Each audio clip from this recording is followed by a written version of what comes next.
বন্ধুরা, আজকে তোমাদেরকে যে ফুলটির কথা বলবো সেটি একটি খুবই জনপ্রিয় শীতকালীন ফুল। এই ফুলটির নাম হলো পিটুনিয়া। এই ফুলটি উজ্জ্বল এবং বিভিন্ন বাই কালারে আসে, অথবা এটি একটি কালারেও ফুটে থাকে। এই ফুলটি মূলত দক্ষিণ আমেরিকার উদ্ভিদ হলেও আমাদের দেশের আবহাওয়ায় বিশেষ করে শীতকালে খুবই ভালো ফোটে।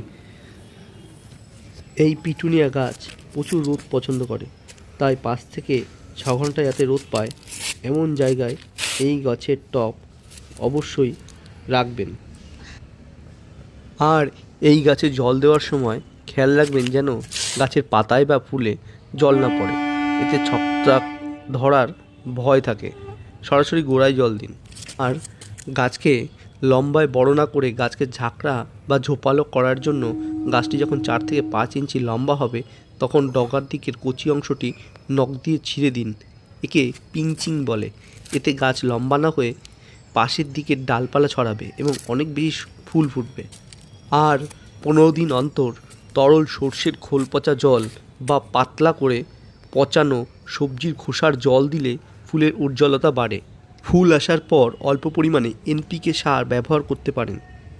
এনপিকে সার হলো নাইট্রোজেন, ফসফরাস এবং পটাশিয়াম এর মিশ্রণে তৈরি একটি অত্যাবশ্যকীয় জটিল বা মিশ্র সার। এটি উদ্ভিদকে দ্রুত বৃদ্ধি ঘটায় এবং উদ্ভিদের মূলকে শক্তিশালী করে ও ফুল উৎপাদন এবং সামগ্রিক রোগ প্রতিরোধ ক্ষমতা বৃদ্ধিতে সহায়তা করে। নাইট্রোজেন, ফসফরাস এবং পটাশিয়ামের বিভিন্ন অনুপাতে এটি পাওয়া যায়। তবে ফুল গাছে এনপিকে সারের 19:19:19 রেশিওর এই সারটি আপনারা ব্যবহার করতে পারেন। এবার বলবো ডেড হেডিং পদ্ধতি সম্পর্কে।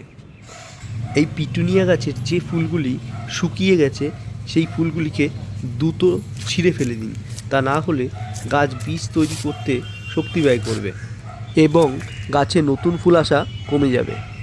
তাই গাছে শুকনো ফুলগুলি দ্রুত ছিঁড়ে ফেলে দিন, এতে গাছে নতুন ফুল দ্রুত ফুটবে। এই পিটুনিয়া গাছে অনেক সময় জাপ পোকার আক্রমণ হয়, সেক্ষেত্রে হালকা করে নিম তেল বা কোনো কীটনাশক স্প্রে করতে পারেন।